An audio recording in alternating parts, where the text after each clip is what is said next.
Hi, this is Susan, and I'm jumping on here to check in on you and say hi, but also to encourage you. Um, I want to talk to you about holding on. Um, so, Growing Pains is a group that supports young moms and dads and their children. We are a village and we love to walk alongside of you wherever you're at. This is also a place where you have hard conversations. We talk about anxiety and depression and babies and how hard it is, and we talk about jobs and we talk about next steps. And it is also a place where we celebrate. We celebrate babies, we celebrate families, we celebrate each one of you in the next steps that you want to go and the next places that you want to dream. So I wanted to jump on today and talk to you about holding on. You know, we're in difficult times. Difficult times right now.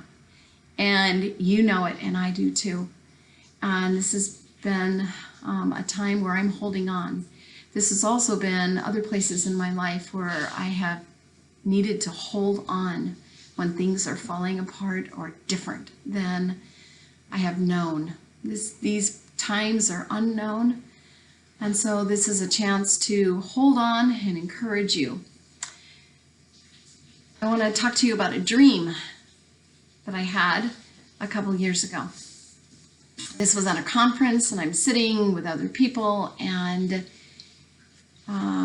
it's a time where we're quieting ourselves and kind of just reflecting and thinking. And if you know me, it's hard for me to quiet down, to be reflective at times, to sit still. And so during this time, this is what kind of came to me. I'm at a mountain, and the mountain is big. And I'm standing like beside the mountain, and there is a trail, there is a path that goes into the mountain. And there's a rail for holding on. You know those rails well. And there's a path, and the path is cement. And so I know that it is strong. I know the rail is strong. And I walk into this mountain, and the mountain becomes black. There are no lights in this mountain. It is darkness. I can't see my hand in front of me, but there's a path and a rail, and so I'm hanging on. And I'm in this mountain for a long time.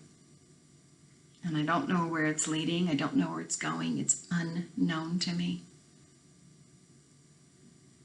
And I'm walking for a while.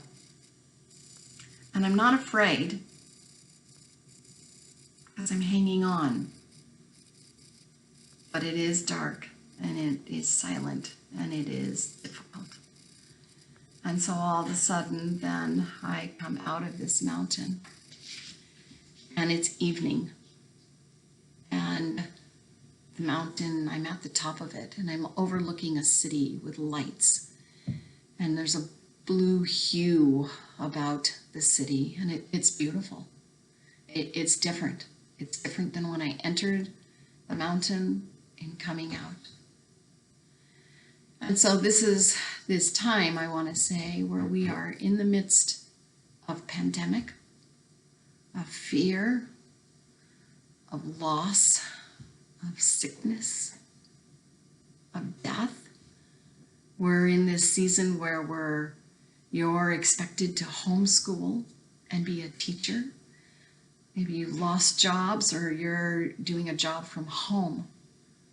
And these are unfamiliar times. This is different. This looks different.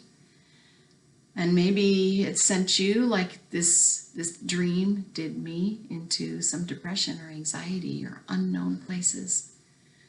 So this dream that I had, it was several months later that we were moving from our home of 18 years. And while it was the next step, it was what we wanted to do, planned to do, this was unknown territory for me. This was unfamiliar. I didn't have a home. I didn't have a place. We lived in our trailer at my son's. And the holidays are coming. No gatherings, no family meals together. Couldn't invite people over. It was an unknown place. And it was during this time that Benjamin's older brother, Edward, died. Edward, to me, was an amazing man that taught me so much in life, and I loved him greatly. This was a man who had written books. He had a movie about himself. He loved life. He had a good family. And I got to be a part of his journey, just being a part of the family. And he passed away as we were living in the trailer. We stopped moving. We took time off and went to be with the family and spend time together and celebrate his life. Now, a couple of months before Edward died, I said to him, he had Parkinson's and he was ill. I had said to him, Edward, what do you want to tell me? What's important? And he said to me, Susan, to love God and love others. That's the most important thing in life. And the Bible says the same thing. Love others, love God. And so I walked away during this time of darkness, as these are two goals for me. I entered the dark mountain. I entered that in a dark place in my life, trying to grieve, trying to understand who I was in the midst of a trailer living, in the midst of having all these things that I wanted that were familiar, that are not familiar now. This was places that were hard for me. I experienced what some call the dark night of the soul, where I reflected and thought and was in deep mourning, deep places, deep thoughts. And this place, I stayed in for a while, and it was several months. And life went on for me. I didn't cocoon. I didn't go into dark places. I didn't cover myself with a blanket.